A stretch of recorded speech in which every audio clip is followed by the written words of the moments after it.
بسم اللہ الرحمن الرحیم۔ السلام علیکم۔ اللہ تعالیٰ جب اپنے کسی بندے کے لیے خیر کا فیصلہ فرماتا ہے تو اس کے دل کے دروازے کھول دیتا ہے، کبھی کسی آزمائش کے ذریعے، کبھی کسی ایسے واقعے کے ذریعے جو انسان کو جھنجھوڑ کر رکھ دے، اور کبھی کسی ایسے احساس کے ذریعے جو اسے اپنے اعمال پر غور کرنے پر مجبور کر دے۔ انسان کو یوں محسوس ہوتا ہے کہ جیسے زندگی اسے پکار رہی ہو کہ اب لوٹ آؤ۔ یہی وہ لمحہ ہوتا ہے جب خوش نصیب لوگ اپنے رب کی طرف رجوع کر لیتے ہیں، کیونکہ اللہ جس کے لیے بھلائی چاہتا ہے اسے ہدایت کی راہ نصیب فرما دیتا ہے۔ آج کی کہانی بھی ایک ایسے ہی شخص کی ہے، ایک ایسا شخص جسے پورا شہر نمازی کہتا تھا، لیکن اللہ اس کے دل کی حقیقت جانتا تھا۔ عامر شہر کے امیر ترین تاجروں میں شمار ہوتا تھا۔ اس کے گھر کے باہر قیمتی گاڑیوں کی قطار لگی رہتی تھی، مہنگے کپڑے، مہنگی گھڑیاں، بڑے بڑے ہوٹل، شاہانہ دعوتیں، یہ سب اس کی روزمرہ زندگی کا حصہ تھے۔ لیکن اس دولت کے پیچھے کئی لوگوں کے آنسو چھپے ہوئے تھے۔ وہ مزدوروں کی مہینوں کی مزدوری روک لیتا تھا، یتیموں کا حق دبانا اس کے لیے معمولی بات تھی، کاروبار میں جھوٹ بول کر نفع کما لیتا تھا، اپنی ماں کی بات کاٹ دیتا، باپ کی نصیحت پر ہنس دیتا، اور اگر کوئی غریب مدد مانگ لیتا تو یوں نظر انداز کرتا جیسے وہ انسان ہی نہ ہو۔ مگر اس کی زندگی میں ایک عجیب بات تھی، جیسے ہی اذان کی آواز بلند ہوتی وہ سب کچھ چھوڑ دیتا۔ اگر کسی کے ساتھ کاروباری میٹنگ ہو، اگر لاکھوں کا سودا طے ہو رہا ہو، اگر دوست اس کا انتظار کر رہے ہوں، وہ فوراً اٹھتا، وضو کرتا اور مسجد کی طرف چل پڑتا۔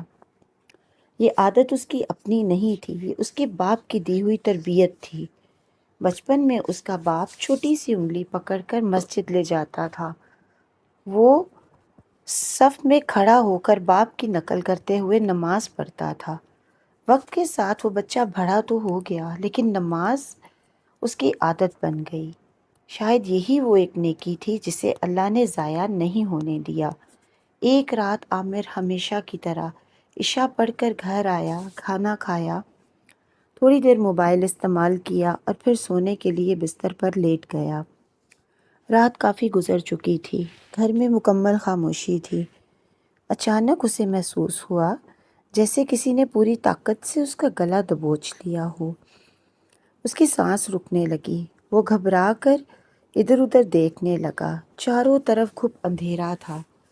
اس اندھیرے کے درمیان ایک لمبا سا سایہ کھڑا تھا۔ چہرہ بالکل نظر نہیں آ رہا تھا، صرف اس کی موجودگی ہی دل کو ہلانے کے لیے کافی تھی۔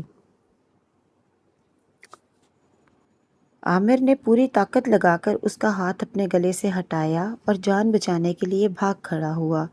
وہ اندھیرے میں بھاگتا ہی چلا جا رہا تھا، اسے کچھ نظر نہیں آ رہا تھا، صرف دل کی دھڑکن سنائی دے رہی تھی۔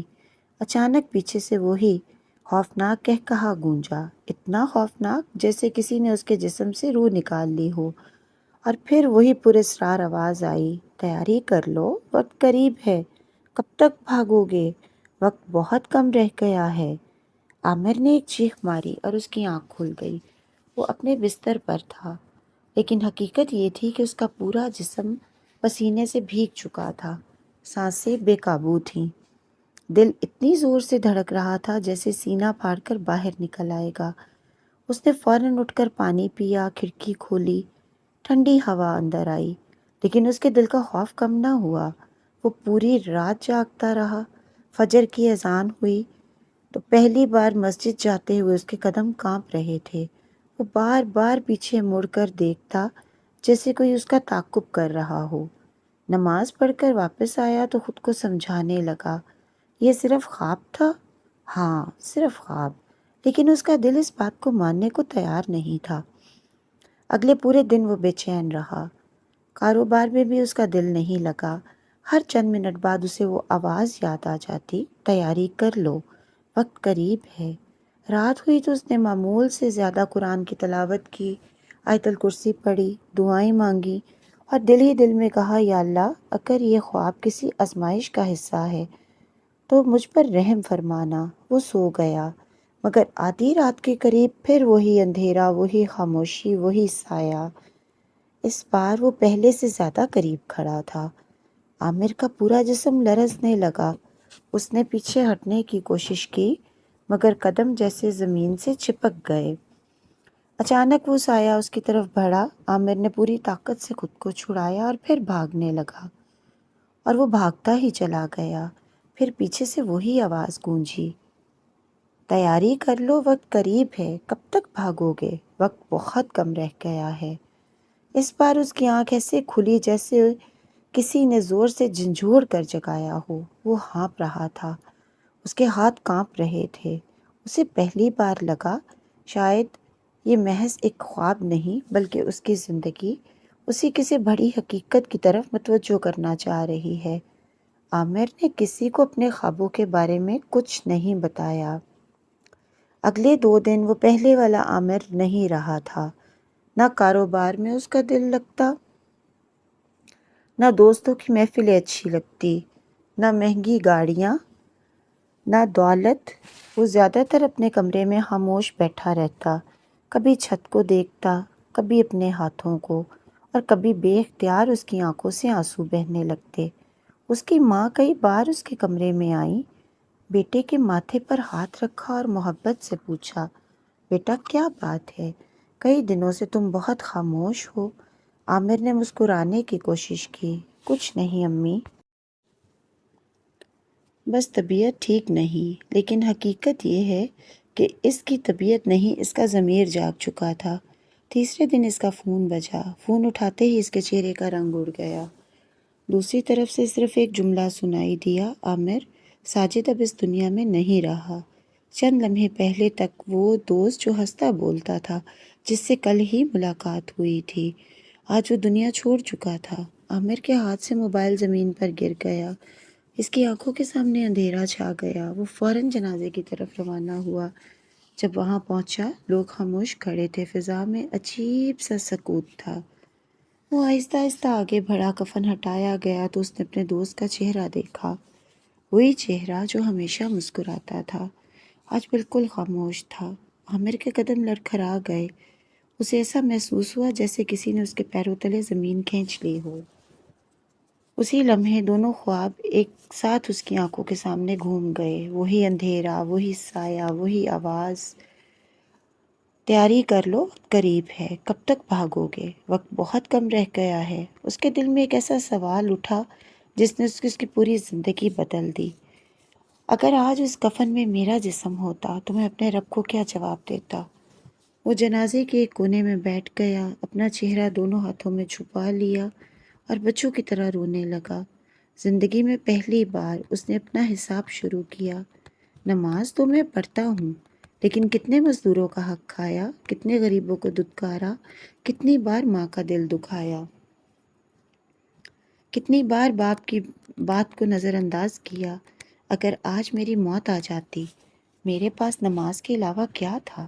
اس کے دل سے بے اختیار ایک آہ نکلی، یا اللہ، اگر تو نے مجھے یہ چند دن اس لیے دیے ہیں کہ میں واپس آ جاؤں تو میں وعدہ کرتا ہوں آج کے بعد پہلے والا عامر کبھی واپس نہیں آئے گا۔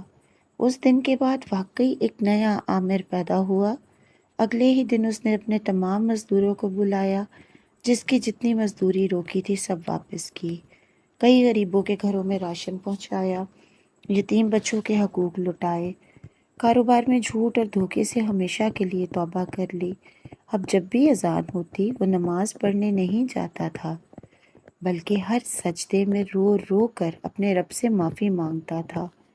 چند دن ہی گزرے تھے کہ اچانک عامر شدید بیمار ہو گیا، اتنا تیز بخار کہ کئی دن وہ ہسپتال میں داخل رہا، کبھی ہوش کبھی بے ہوشی۔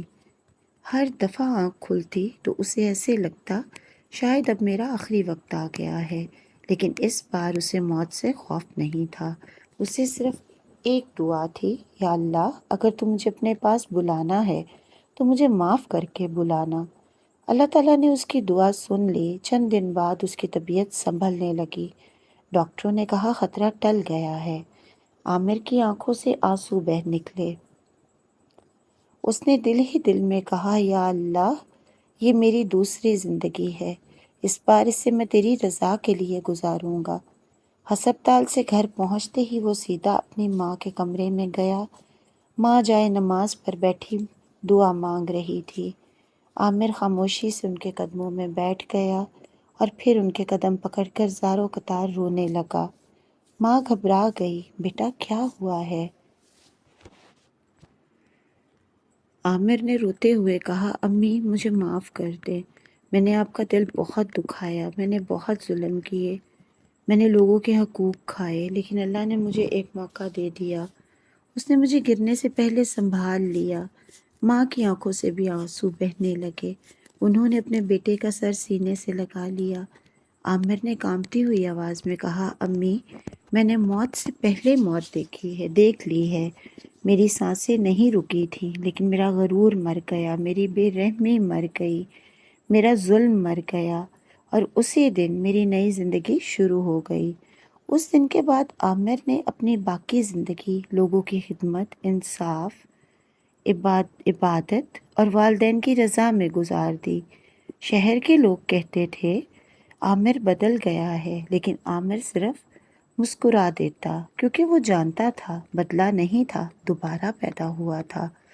موت کا وقت صرف اللہ تعالیٰ جانتا ہے، لیکن خوش نصیب وہ انسان ہے جو اصل موت آنے سے پہلے اپنے نفس، اپنے غرور اور اپنے گناہوں کو ختم کر دے، کیونکہ بعض لوگ مرنے کے بعد زندہ نہیں ہوتے، لیکن کچھ لوگ ایسے بھی ہوتے ہیں جو زندہ رہتے ہوئے اپنے رب کی طرف لوٹ آتے ہیں، اور یہی ان کی اصل زندگی کا آغاز ہوتا ہے۔ اگر آپ کو یہ کہانی اچھی لگی ہو تو اپنی رائے کا اظہار کمنٹ میں ضرور کیجیے گا۔ اللہ پاک ہم سب کا حامی و ناصر ہو، آمین ثم آمین، جزاک اللہ۔